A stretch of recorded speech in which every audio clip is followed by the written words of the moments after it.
अल्लाहु अकबर अल्लाहु अकबर। अशफाक उल्लाह खान भारत की जंग आज़ादी का वो नाम जिसको भूल जाना मुमकिन ही नहीं। अशफाक का पूरा नाम अशफाक उल्लाह खान वारसी हसरत है, जिसमें वारसी और हसरत आपका सरनेम था। अशफाक उल्लाह खान की पैदाइश उत्तर प्रदेश के शहीदगढ़ शाहजहांपुर में रेलवे स्टेशन के पास मौजूद कदन खैल 1900 में हुई। आपके वालिद मोहम्मद शफीक उल्लाह खान और वालिदा मजहूरुन्निसा थी, जिनका शुमार खूबसूरत खवातीनों में होता था।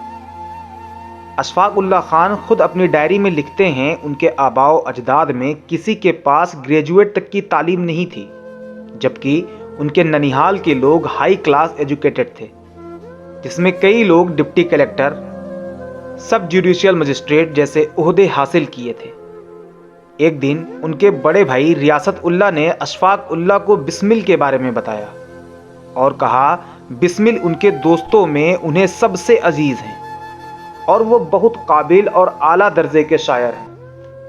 मैनपुरी कांड में गिरफ्तारी की वजह से आजकल नजर नहीं आ रहा, काफी अरसे से फरार है और खुदा जाने कहां है, किस हालात में जिंदगी बसर कर रहा है। अशफाक ने जब यह सुना तो बिस्मिल से मिलने की ख्वाहिश हुई। काफ़ी वक्त गुजर गया और सन 1920 में आम मुआफ़ी के बाद राम प्रसाद बिस्मिल शाहजहांपुर वापस आ गए। अशफाक ने कई बार उनसे मुलाकात करने की कोशिश की, लेकिन कामयाब ना हुए। लेकिन मिलना तो था ही। इसी बीच एक रात खन्नौत दरिया के किनारे सुनसान जगह पर एक मीटिंग हो रही थी। अशफाक वहां पहुंच गए और इसके बाद बिस्मिल से आपके अच्छे ताल्लुकात हो गए, जिसकी वजह से राम प्रसाद बिस्मिल की पार्टी मातृदेवी के एक्टिव मेंबर भी बने। अशफाक उल्लाह खान काफ़ी दूरंदेश थे। उन्होंने राम प्रसाद बिस्मिल को एक सलाह दी, जंग आज़ादी में शौक और शुजात के साथ साथ कांग्रेस पार्टी में भी अपनी पकड़ मजबूत बनानी होगी। इस मशवरे के बाद अशफाक उल्लाह खान, राम प्रसाद बिस्मिल और आपके साथ कई नौजवानों ने कांग्रेस को ज्वाइन कर लिया और कुछ अरसे बाद कांग्रेस पार्टी में दो ग्रुप हो गए और वक्त आगे बढ़ता रहा। एक दिन बंगाल से कुछ नौजवान राम प्रसाद बिस्मिल के पास मुलाकात के लिए आए और नई पार्टी बनाने के लिए उनकी हिमायत मांगी। बिस्मिल उन दिनों सिल्क की साड़ियों की तजारत में उलझे हुए थे, जिस पर अशफाक ने उन नौजवानों को उनकी तरफ से उन्हें समझाया और उनका साथ देने का वादा किया। वक्त गुजरता रहा, मंसूबे बनते रहे। एक दिन आयरलैंड के तर्ज पर सरकारी खजाने लूटने का मंसूबा बनाया गया, जिसमें अशफाक ने अपने बड़े भाई की लाइसेंसी बंदूक और काफ़ी तादाद में कारतूस राम प्रसाद बिस्मिल को दिए। लेकिन इस सरकारी खजाने को लूटने वाले मंसूबे की उन्होंने पुरजोर मुखालिफत की, जिसपे उनका तर्क था अभी ये कदम उठाना खतरे से खाली नहीं होगा, सरकार हमें नेस्तो नाबूद कर देगी। इस पर बाकी लोगों ने बिस्मिल से कहा, देख ली आपने इस मियाँ की करतूत, हमारी पार्टी में एक मुस्लिम को शामिल करने की जिद का असर अब आप ही भुगतिए, हम लोग तो चले। इस पर अशफाक ने कहा, पंडित जी हमारे लीडर हैं, हम उनके बराबर नहीं हो सकते, उनका फैसला हमें मंजूर है। हम आज कुछ नहीं कहेंगे, लेकिन कल सारी दुनिया देखेगी कि एक पठान ने इस एक्शन को किस तरह अंजाम दिया, और वही हुआ। अगले दिन 9 अगस्त 1925 की शाम काकोरी स्टेशन से जैसे ही ट्रेन आगे बढ़ी, राजेंद्र नाथ ने चैन खींची और अशफाक ने ड्राइवर के कान पर माउजर रख दिया और राम प्रसाद बिस्मिल ने गार्ड को गिरा दिया और खजाने के बक्से को नीचे उतार दिया। लोहे की मजबूत तिजोरी जब किसी से ना टूटी तो अशफाक ने घन लिया और तिजोरी पर वार किया।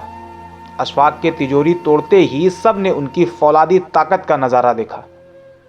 उस वक्त अगर तिजोरी ना टूटती तो लखनऊ से पुलिस आ जाती, जिससे खतरा बढ़ जाता।